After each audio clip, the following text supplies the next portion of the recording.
Enregistrement et passer la main à Oman.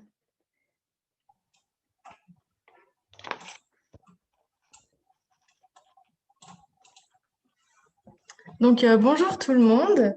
Je suis ravie de vous retrouver aujourd'hui pour ce premier webinaire.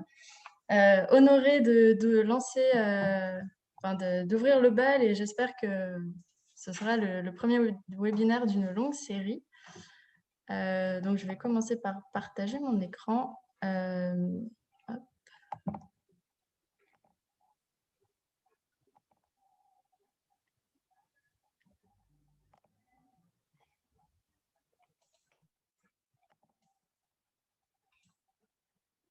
Voilà. Donc, pour ceux qui ne me connaissent pas, je me présente rapidement. Je m'appelle Romane Parnet. Je suis rédactrice technique freelance depuis un peu plus de 3 ans maintenant. Je suis une ancienne diplômée de l'université Rennes 2, que j'ai obtenu mon diplôme en rédaction technique en 2017. Et donc, avec mon activité professionnelle, j'accompagne les entreprises dans leurs projets de rédaction, que ce soit rédaction structurée ou non structurée. Et je les accompagne aussi vers la norme d'ITA en leur proposant des ateliers de formation. Depuis tout début janvier, j'ai ouvert un nouveau chapitre dans ma vie professionnelle, puisque je suis désormais associée avec Hugo Sylvestre, qui doit être là quelque part dans l'audience.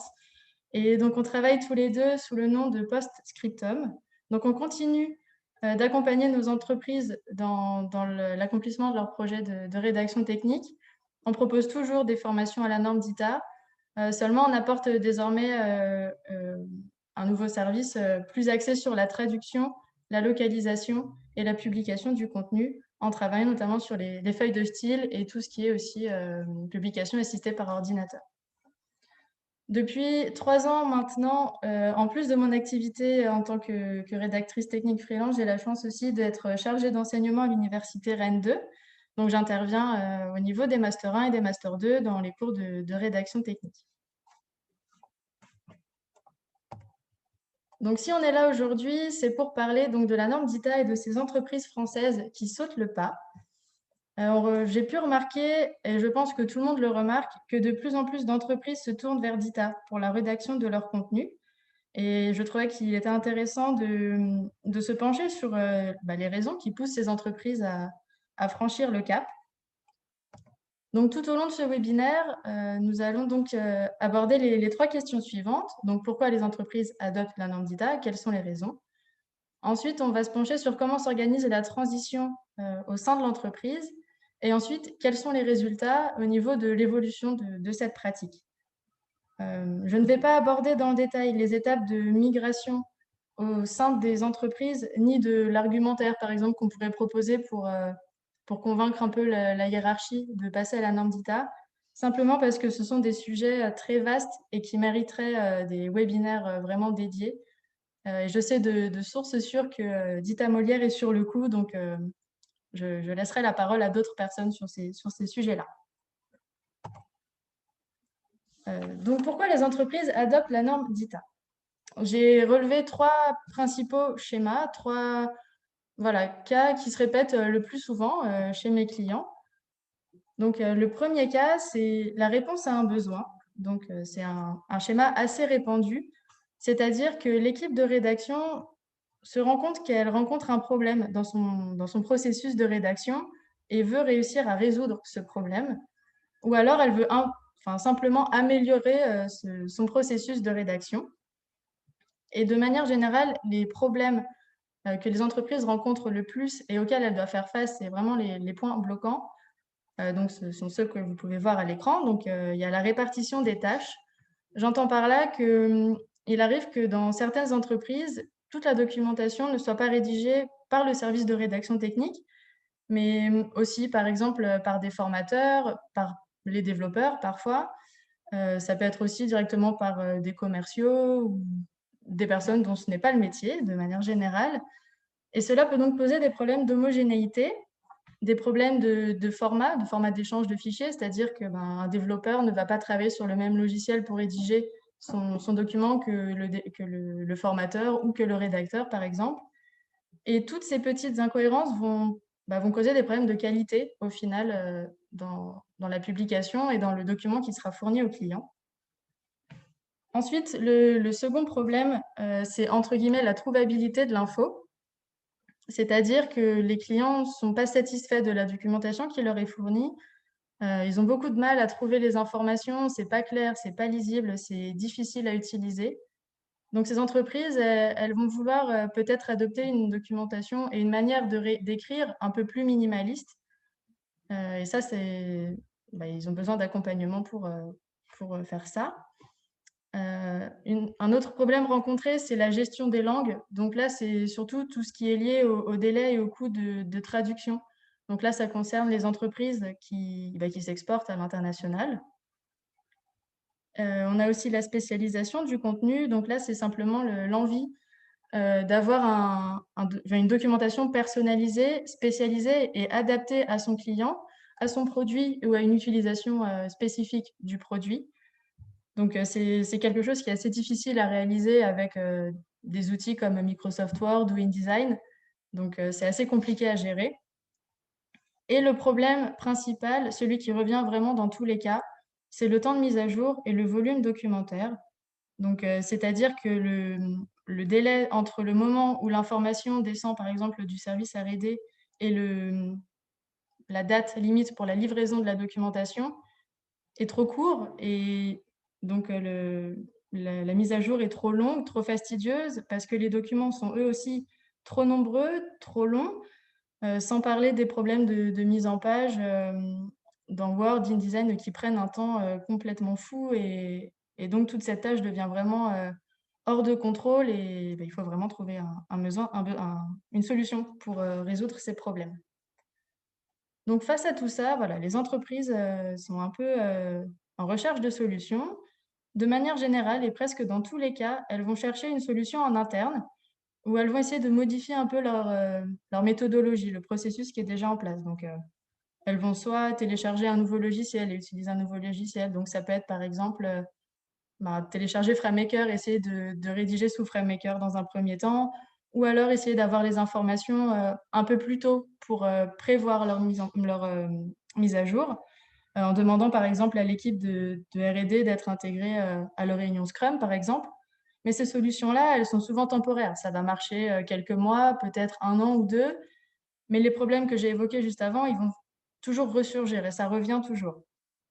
Donc, une fois qu'ils se rendent compte que les problèmes subsistent, ils se rendent compte que là, voilà, vraiment, ils sont au pied du mur et il leur faut une autre solution. Il faut une grande intervention pour changer drastiquement de méthode de travail.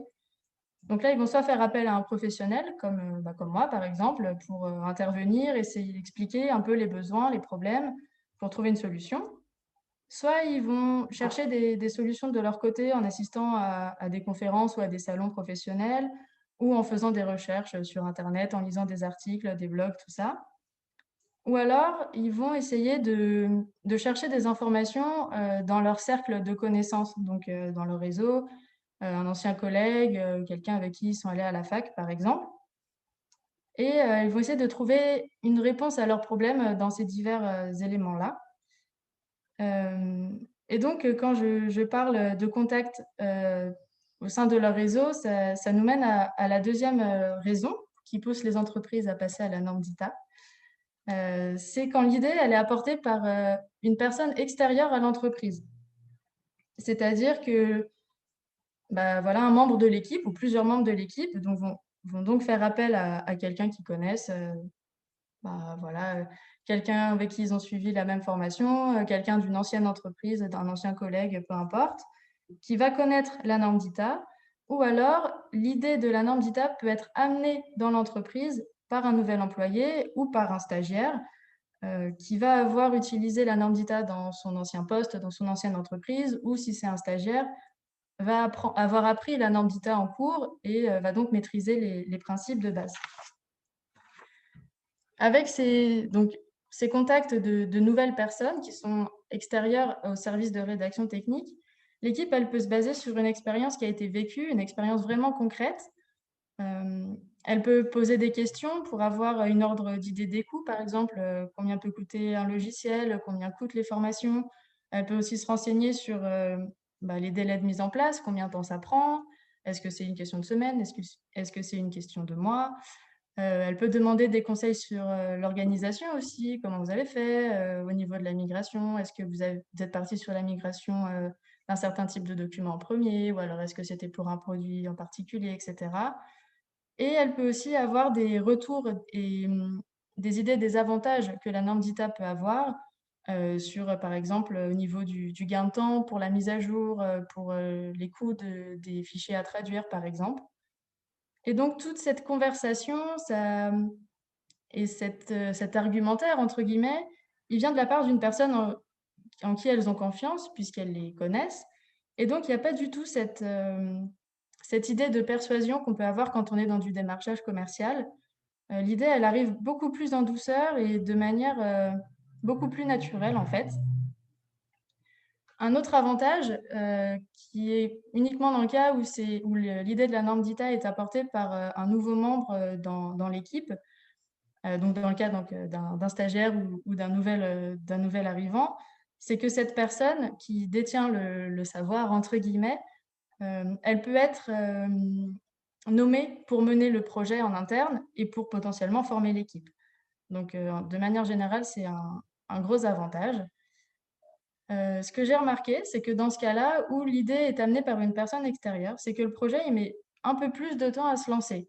C'est assez contradictoire, puisqu'en fait, ils ont déjà la solution et qu'en général, voilà, ils laissent un petit peu plus traîner les choses et il leur faut juste un petit déclic pour se lancer et pour voilà, sauter le pas et vraiment adopter la norme DITA. C'est souvent là que j'interviens d'ailleurs auprès de mes clients. Ils ont déjà une vaste idée. Ils se disent, ah oui, Dita, ça pourrait être bien pour nous. Et, et moi, j'arrive pour les conforter en fait dans ce choix-là. On en arrive donc à la troisième raison qui pousse les entreprises à passer à la norme Dita. Donc, cette raison-là, elle a absolument rien à voir avec les deux raisons énoncées précédemment. C'est aussi la raison la moins répandue. C'est quand même le cas, ça arrive de temps en temps. Donc là, c'est l'envie de passer à la norme DITA par intérêt pour le résultat final. C'est-à-dire que l'idée de la norme DITA ne vient pas du tout d'une personne au sein du service de rédaction technique, mais vient d'une personne extérieure, mais qui va être impactée par le travail du service de documentation. Donc, ça peut être un formateur, ça peut être quelqu'un du service support, ça peut être aussi un commercial qui va, voilà, ce sont des personnes qui, eux, ne rédigent pas du tout, mais qui ont quand même quelque chose à voir avec la documentation. Cette personne-là, elle ne va pas du tout s'intéresser à la norme DITA dans son aspect technique. Elle s'en fiche de savoir qu'il faut travailler avec des concepts, des tasks, des topics. Ça, ça ne les intéresse pas du tout. Ils s'intéressent uniquement aux résultats. Et de manière générale, ils sont attirés par la publication. Donc, souvent, la publication multicanale, ça, c'est quelque chose qui tient à cœur à ces personnes-là. Le fait de savoir qu'ils peuvent publier à la fois en PDF pour impression et en même temps publier sur leur site internet, ça, de manière générale, c'est un bon argument. Ils sont aussi souvent très attirés par la personnalisation du contenu. L'idée d'avoir un document qui répond vraiment aux attentes d'un client particulier, qui peut reprendre presque les couleurs l'identité visuelle du client en question, ça c'est assez intéressant et ça les attire toujours beaucoup. Ou alors ils peuvent être attirés par une solution qu'on leur a présentée. Et je pense souvent à des solutions de publication de contenu. On va leur dire, voilà, vous pouvez publier votre documentation sur un portail documentaire avec un joli visuel, quelque chose de moderne et sympa. Et ça va vraiment les attirer. Donc, ces personnes-là, voilà, sont vraiment attirées par le résultat final, la publication. Elles ont, elles, en tête qu'une meilleure lisibilité, un visuel un peu plus moderne, ça va plaire aux clients et ils vont placer une sorte d'aspect commercial sur la documentation qu'on ne retrouvait pas forcément avant. Et du coup, veulent à tout prix mettre en place la norme DITA pour atteindre cet objectif-là. Ces solutions sont présentées à ces personnes de manière générale, sont introduites plutôt que présentées à ces personnes, soit par démarchage commercial, donc des entreprises qui vont vendre des solutions de publication de contenu vont directement appeler ces entreprises-là pour dire oui, bonjour, qu'est-ce que vous utilisez pour votre documentation? Nous, on peut vous vendre ça, ça. L'idée peut être aussi introduite par veille. Donc, les personnes, elles vont regarder ce que font les concurrents ou ce que font les entreprises voisines, se dire, tiens, qu'est-ce qu'ils font avec leur documentation? Où est-ce qu'ils publient? À quoi ça ressemble? Est-ce qu'on ne peut pas s'en inspirer, par exemple? Ou alors, là aussi, entendre parler de ça par des conférences professionnelles ou des salons dans le même domaine. Ce schéma-là, il est un petit peu à double tranchant dans le sens où il est souvent imposé au rédacteur. C'est-à-dire que la personne qui a l'idée d'introduire la norme DITA va le faire. Ils vont faire passer le projet sans forcément consulter les rédacteurs auparavant. Donc, il peut y avoir une sorte de confrontation. C'est-à-dire que les rédacteurs, ils vont être complètement réfractaires. Ils vont dire, nous, on était bien avec nos petites méthodes de travail, on n'a pas besoin de changer. Donc, il va y avoir un gros chamboulement dans l'entreprise. Mais après coup, une fois que la norme elle est quand même acceptée et implémentée, les rédacteurs vont se rendre compte que cette norme, elle résout des problèmes dont ils n'étaient même pas forcément au courant. Mais au final, ça fonctionne et tout le monde est plutôt content. En conclusion de cette première partie, on peut voir que les différents schémas qui poussent les entreprises à passer à la norme DITA, ils sont assez liés. Et il y a même une sorte d'effet un peu miroir, c'est-à-dire qu'on peut prendre le problème dans les deux sens. Si on part du résultat final qui nous intéresse, comme je viens de vous l'expliquer, qu'on recherche des solutions et on met en place la norme DITA va venir résoudre les problèmes dans le processus de rédaction. Et à l'inverse, si on part des problèmes dans le processus de rédaction, qu'on implémente la norme DITA, le résultat final, il va aussi plaire à d'autres personnes dans l'entreprise. Donc, il y a vraiment un aspect assez miroir. Ce qui est assez intéressant aussi, c'est que les différents schémas que je viens de vous présenter, ils sont pas du tout, ils ne dépendent pas du tout du type de l'entreprise, de son secteur d'activité ou du nombre de rédacteurs techniques. C'est-à-dire qu'une start-up et une entreprise multinationale, ils peuvent être confrontés au même schéma. Ça varie tout le temps et c'est pas du tout quelque chose de stable ou de cadré. Donc, une fois que l'entreprise elle a fait son choix, voilà, elle a décidé d'accepter la norme DITA, le projet est validé par toute la direction, on passe à la transition. Et donc, là, on peut se pencher un petit peu sur comment s'organise la transition dans l'entreprise. Donc, par transition, j'entends toute la période de migration. Cette période de migration, donc, c'est vraiment je dirais, la plus sous-estimée et souvent la plus compliquée à mettre en place parce qu'il est assez difficile de faire entendre aux entreprises que ça va prendre du temps. Et ils ne sont pas toujours contents quand on leur annonce que ça va prendre plusieurs mois. Souvent, ils voudraient que ce soit fait en quelques jours. Donc, c'est assez intéressant de voir comment les entreprises s'y prennent pour appliquer la norme DITA dans leur travail au quotidien. Donc là, j'ai relevé aussi 3 cas de figure. Le premier cas de figure, c'est seulement une seule personne qui va lancer l'étape de migration. Donc, en fait, une personne de l'équipe des rédacteurs va migrer une partie du contenu, donc qui va être identifié au préalable, pendant que le reste des rédacteurs va continuer le maintien de la documentation à l'ancien format, puisqu'il faut bien assurer la mise à jour du contenu. Le deuxième schéma, c'est tout le monde rédige un petit peu. Donc, en fait, là, c'est pareil, ils vont choisir une partie de la documentation à migrer en premier, et tout le monde va rédiger dessus. Tout le monde va prendre part au projet sur une certaine partie du temps, et l'autre partie du temps va être dédiée donc, au maintien de la documentation, là aussi pour assurer la mise à jour continue de la documentation. Et le troisième cas, c'est le cas que j'aime appeler le cas start-up.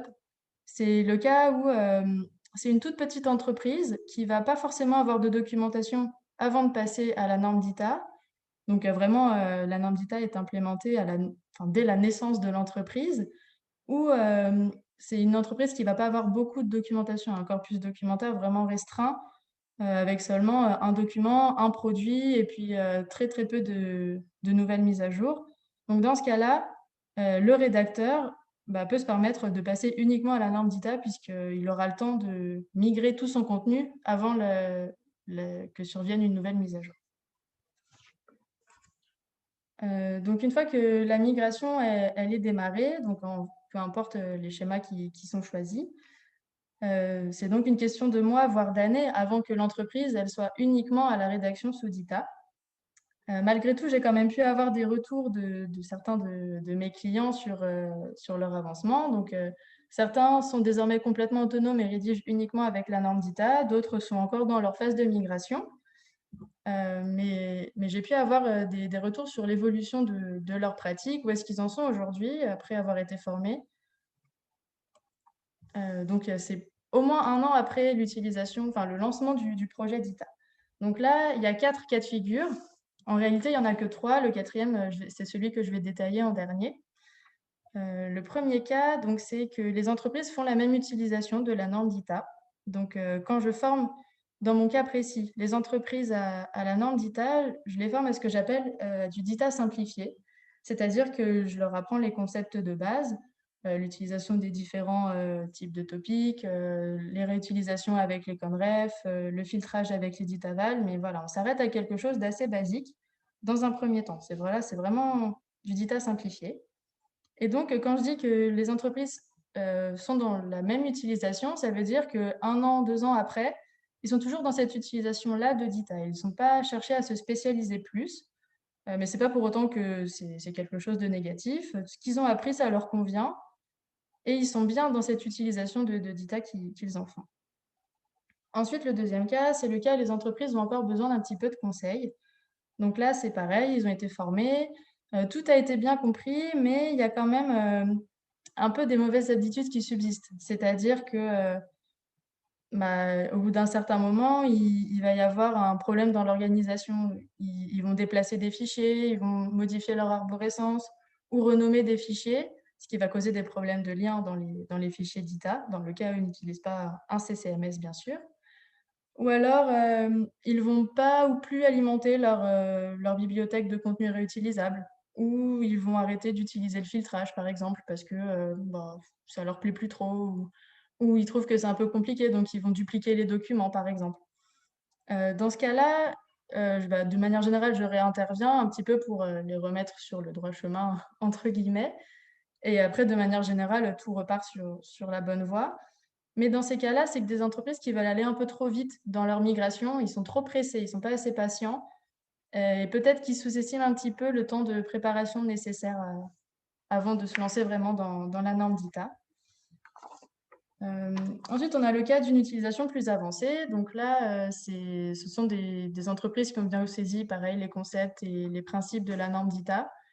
Mais après un certain temps, ce sont des entreprises qui ont la volonté d'aller un peu plus loin de ce que je leur ai appris, c'est-à-dire qu'ils veulent peut-être utiliser des balises un peu moins courantes ou alors se former à l'utilisation des clés. Et dans ce cas-là, ces entreprises, en fait, elles vont se former, donc soit en faisant de nouveau appel à moi, soit en se formant de manière assez autonome pour aller encore plus loin dans leur utilisation de la norme DITA et pousser encore le truc un peu plus loin. Et je suis quand même assez contente de voir que c'est en général, je dirais c'est la moitié des clients avec qui j'ai travaillé qui sont passés sur une utilisation plus avancée de la norme DITA. Et le dernier cas, donc je l'ai mis sur le graphique, mais ça ne m'est jamais arrivé, c'est le cas où l'entreprise laisse tomber le projet. Pour l'instant, j'ai jamais rencontré le cas, donc c'est plutôt rassurant. J'ai toujours eu de bons retours sur les formations, sur l'utilisation de la norme DITA. J'ai vraiment jamais rencontré de rédacteur, même de manière informelle, qui m'ait dit ah, on préférait quand c'était avant, c'est pas pratique, tout ça. Tout le monde est toujours assez confiant et toujours assez satisfait. Donc de manière générale, voilà, j'ai toujours eu des retours positifs. Ça se traduit par le fait que les entreprises cherchent souvent ensuite à recruter des rédacteurs techniques spécialisés dans l'utilisation de la norme DITA. Le seul point qui pourrait être un petit peu bloquant, c'est la gestion des feuilles de style, mais ça n'a jamais été un point vraiment rédhibitoire. J'ai encore jamais rencontré de clients qui disaient que juste à cause des feuilles de style, ils refuseraient de passer à la norme DITA. Donc, en conclusion, on peut voir qu'il y a quand même un intérêt assez grandissant pour la norme d'ITA, que les résultats font leurs preuves et que les projets aboutissent. On remarque qu'il y a quand même de plus en plus de budget qui est investi désormais dans la documentation, dans le service rédaction technique, puisque peut-être qu'aujourd'hui, la documentation, elle est peut-être plus considérée comme un élément commercial et les entreprises sont en train de se rendre compte que enfin, la documentation, c'est une manière de présenter son entreprise aussi. Dans tous les cas que je vous ai présentés, le cas le plus rencontré, c'est quand même le passage de la norme d'ITA grâce à un conseil d'une personne extérieure à l'entreprise. Et ça, c'est important de s'en souvenir puisque ça veut dire que le bouche à oreille fonctionne et qu'on est en train de rentrer dans une sorte de cercle vertueux où des entreprises passent à la norme d'ITA, ces entreprises vont ensuite en parler à leurs connaissances, à leurs contacts, ce qui fait que d'autres entreprises vont là aussi accéder à la norme d'ITA et ainsi de suite. Donc, il est clair que voilà, la norme s'impose de plus en plus en France, ce qui est assez positif pour nous en tant que rédacteurs techniques parce qu'il y a encore de quoi faire et je suis quasiment, je suis même persuadée que la norme d'ITA a encore de beaux jours devant elle. C'est tout pour moi. Je vous remercie pour votre attention. Si jamais vous avez des questions, vous pouvez les poser maintenant dans le chat. Si jamais vous voulez me contacter, je vous mets ici mon adresse mail, mon numéro de téléphone. Je suis aussi joignable par LinkedIn, bien sûr. Et voilà, je vous remercie pour votre présence. Merci Romane, merci beaucoup. Merci pour l'attention que vous avez portée à la présentation de Romane. Merci pour ta présentation, donc Romane. Pas de À problème. tous, gardez un œil sur l'espace du groupe LinkedIn d'ITA Molière, puisque les prochaines annonces de séminaires en ligne auront lieu sur ce groupe. En attendant la création de notre site web, nous sommes encore en construction. Et pour les questions, nous avons quelques questions, Romane, que je vais vous poser. Alors, je vais arrêter le partage d'écran. Voilà, je reviens. Très bien.